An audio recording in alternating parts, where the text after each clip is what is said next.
Bonjour, pour ceux qui ne me connaissent pas, je suis Stéphane Djegolda, étudiant en diplomatie et les relations internationales. Alors, après avoir étudié l'introduction à la science politique, je voudrais donc parler de l'illusion du vote. Voyez?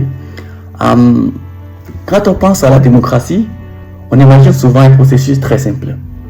Les citoyens votent et le candidat en tête devient président.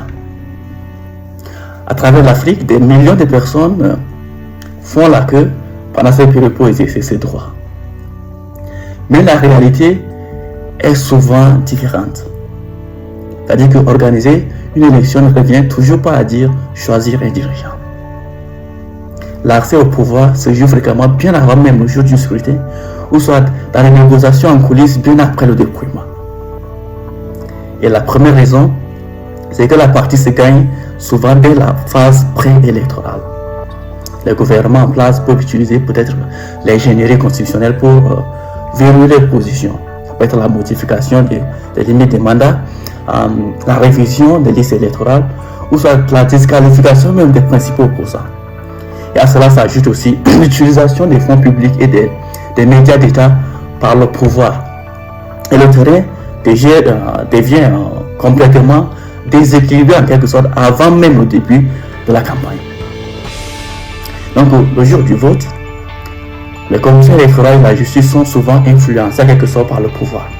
Et lorsque les résultats sont contestés par la population, c'est-à-dire par le peuple, la présidence se décide hors des urnes. Et en temps de crise, les élites politiques négocient en quelque sorte des gouvernements d'union nationale. Et pour ce faire, le pouvoir devient alors le produit en quelque sorte d'un compromis politique plutôt que d'un mandat populaire. Et en plus de cela, l'armée conserve aussi un rôle crucial. C'est-à-dire que sans son soutien, un changement de pouvoir par les urnes est très difficile. Vous voyez? Vraiment difficile. Et on peut aussi parler de la démocratie, soit du vote, sans toutefois mentionner le rôle de la diplomatie régionale, soit internationale.